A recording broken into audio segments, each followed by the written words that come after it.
Glmmng Castle, Black Rats and Grey Rats. In southeastern Skane, not far from the sea, there is an old castle called Glmmng. It is a big and substantial stone house, and can be seen over the plain for miles around. It is not more than 4 stories high, but it is also so ponderous that an ordinary farmhouse, which stands on the same estate, looks like a children's playhouse in comparison. The big stone house has such thick ceilings and partitions that there is scarcely room in its interior for anything but the thick walls. The stairs are narrow, the entrances small, and the rooms few. That the walls might retain their strength, there are only the fewest number of windows in the upper stories, and none at all are found in the lower ones. In the old war times, the people were just glad that they could shut themselves up in a strong and massive house like this, as one is nowadays to be able to creep into furs in a snapping cold winter. But when the time of peace came, they did not care to live in the dark and cold stone halls of the old castle any longer. They've long since deserted the big Glmmng Castle and moved into dwelling places where the light and air can penetrate. At the time when Niels Holgersson wandered around with the wild geese, there were no human beings in Glmmng Castle, but for all that, it was not without inhabitants. Every summer there lived a stork couple in a large nest on the roof.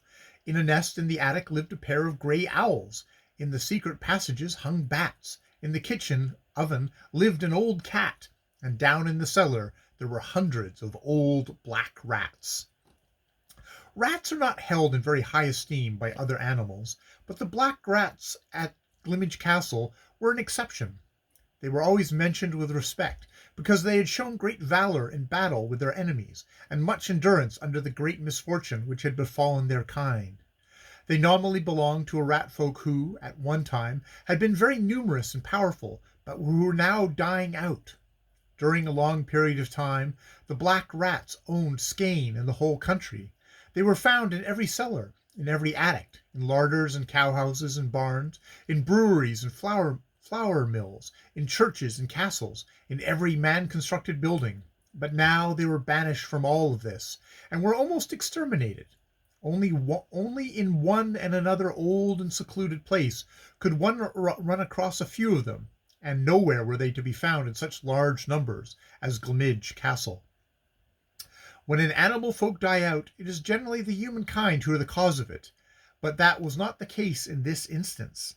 The people had certainly struggled with the black rats, but they had not been able to do them any harm worth mentioning.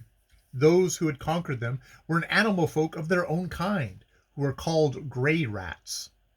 These grey rats had not lived in the land since time immemorial, like the black rats, but descended from a couple of poor immigrants who landed in Malmo from a Libyan sloop about 100 years ago. They were homeless, starved-out wretches who stuck close to the harbour, swam among the piles under the bridges, and ate refuse that was thrown in the water.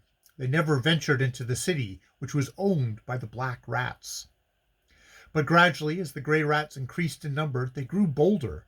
At first they moved over to some waste places and condemned old houses which the black rats had abandoned.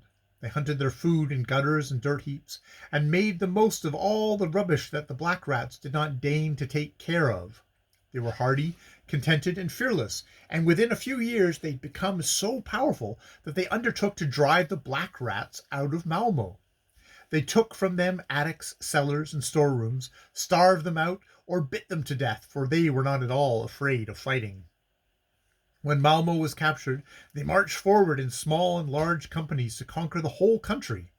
It is almost impossible to comprehend why the black rats did not muster themselves into a great united war expedition to exterminate the grey rats, while these were still few in number.